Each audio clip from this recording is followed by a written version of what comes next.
Dober dan. Danes žal ne moram reči dobro jutro, ker ni več jutro, ura je namreč že 9.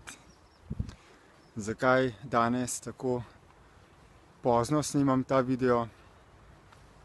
Zato, ker sem imel sicer dobre namene vstati celo ob 5:30, vendar sem doživel potem že v postelji neko hipno, močno energijsko reakcijo, ki me je kar drago stala.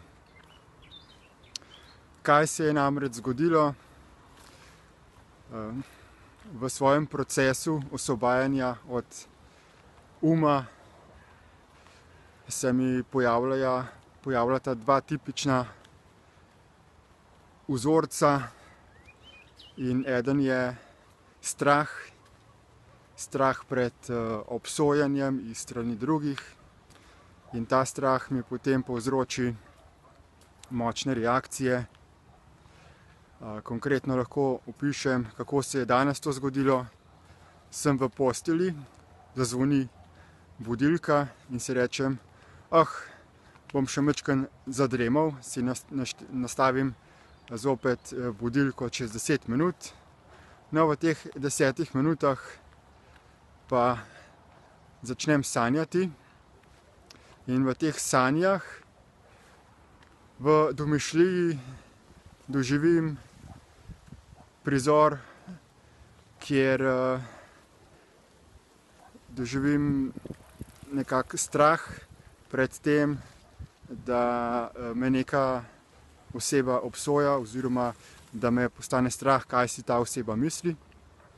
In to mi potem povzroči močno energetsko reakcijo, ki se kaže kot vrtoglavica in močna slabost, ki se občasno tudi lahko sprevrže v bruhanje in v močno vročino, ki me potem za nekaj ur pripne na posteljo. No, in to se je zgodilo tudi danes. Torej, ne si domišljati, da zato, ker snimam te videoposnetke, da sem neka oseba v zelo naprednem procesu, da nimam nobenih problemov. Čisto vsak je v procesu osvobajanja od uma, ne glede na to, ali dela ta proces po postopku Destiny ali ne. In to pa zato, ker pred nekaj leti se je umsko-zavestni sistem introvertiral. Torej, do zdaj je bil ta sistem kolektivne zavesti, kolektivnega uma med sabo povezan, nadzorovan. In če je neka oseba nekaj počela, ni nujno v tem življenju čutila karmične posledice svojih dejanj, ampak so bile te posledice skanalizirane v naslednja življenja ali v življenja drugih ljudi. Zdaj se je pa ta sistem počistil in končno je začel zakon karme delovati, in sicer se vse hitreje, iz leta v leta se vse hitreje kažejo te karmične posledice. Torej, vse manjši časovni zamik je med neko razdvajajočo mislijo, ki jo ima posameznik v umu, in med posledicami, ki jih posameznik čuti ali tako na svojem fizičnem telesu ali pa v odnosih v družbi. No, zakaj sem sploh začel raziskovati in se poglabljati v duhovnost? Pred recimo 15 leti sem doživljal hude življenjske pretrese. Z dekletom so se razšla, doživljal sem močne bolečine v hrbtenici, v ramenih. Opazoval sem tudi nekega bližnjega družinskega člana, kako se mu je zdravje izjemno poslabšalo, kako so se pojavili tumorji, rdeča koža, debelost, hernije. In potem je ta oseba tudi naredila samomor zaradi obupa nad samim sabo.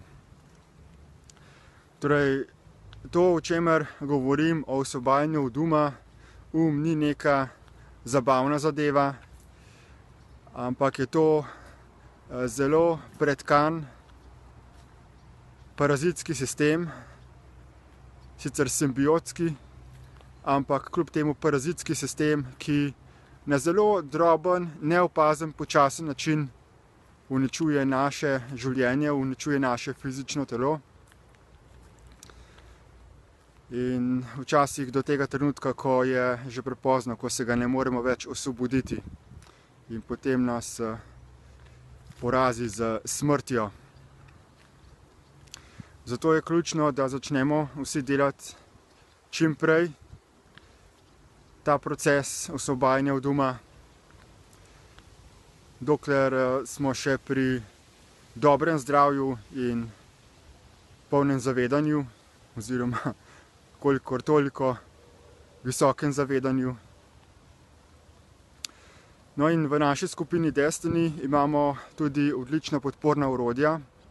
Imamo avdioposnetke, ki zelo natančno razlagajo naravo vsake sleherne energije, vsakega slehernega čustva. In tudi odličen dokument, ki se imenuje strukturna resonanca. Ta strukturna resonanca je zemljevid bolečinskih točk na človeškem telesu, ki natančno pojasnjuje, kakšne vrste miselni vzorec je povezan z določeno lokacijo bolečinske točke na fizičnem telesu. Torej, če imaš kakšno bolečino na fizičnem telesu, recimo v kolenu ali v hrbtu ali v rami ali v komolcu, ti ta dokument potem pomaga, da greš pogledat, kakšna narava miselnega vzorca je v povezavi s tem, in potem lažje uzavestiš ta miselni vzorec in ga preobraziš. Tako da vas vabim, da izkoristite to gradivo in se čim bolj pomagate. In tudi, če imate kakršnekoli bolezni, bolečine, tumorje, rake, alergije, karkoli, ste vabljeni, da pridete na Destiny forum in tam poveste, kakšne imate probleme življenjske, in vam bomo pomagali z raznimi nasveti, kako se čim bolj soočati z temi vašimi življenjskimi izzivi. Torej, to ne bo zaenkrat vse. Nasvidenje jutri.